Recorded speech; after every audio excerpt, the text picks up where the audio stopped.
News. Joining me now to talk more about the president's choice for Customs and Border Protection is commissioner is political commentator Stefano Da Fre. He is no stranger to BNC Live. Stefano, always a pleasure. So let's jump right in. Enforcement of Title 42, it's meant to safeguard the health of us as Americans. Is there a way to do that without immediately deporting people, without even hearing their pleas for asylum? I think there is, and I think that one of the things that Chris Magnus is going to have to say, and that he has gone on record to say in his conversations with Senator from Iowa, Chuck Grassley, is that he has to do this in a humane and efficient way. There has to be an efficient way and a humane way to go through this. One of the procedures would be to hold them for longer periods of time and have them tested so that they have a process through asylum and be able to be held with some type of deliberation before being expelled immediately. All right, Stefano, critics say Title 42 is seen as a racist tool. It was implemented by then President Trump. Why do you think President Biden, a liberal Democrat, would nominate this person to head the department? I think Chris Magnus he's a Washington insider. So I think that he has a little bit of the bad and a little bit of the good. You know, he has been outspoken against President Trump. In 2017, I believe he wrote a New York op-ed piece defending sanctuary cities. He's gone on record being in favor of Black Lives Matter.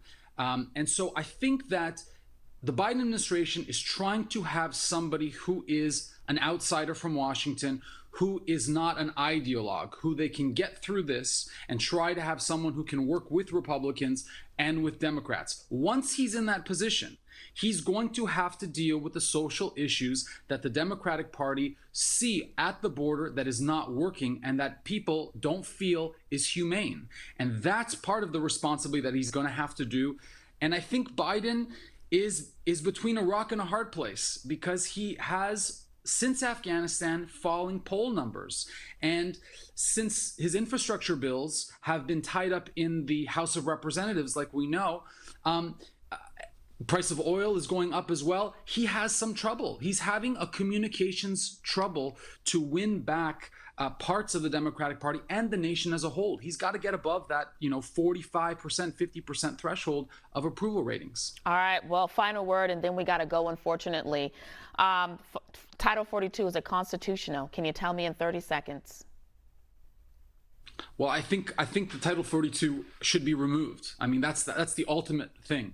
It was enacted during the Trump administration. It discriminates against people. I think that if Chris Magnus gets into that position, he's going to have to work towards that position on a civil rights issue, on a social rights issue, to have that removed, because there's no reason for it in place right now at this point. It's just being used as an excuse. COVID is being used as an excuse to enact this law that was never proper for this instance in the first place. All right, Stefano Da Fre, always a pleasure. Thanks for joining us.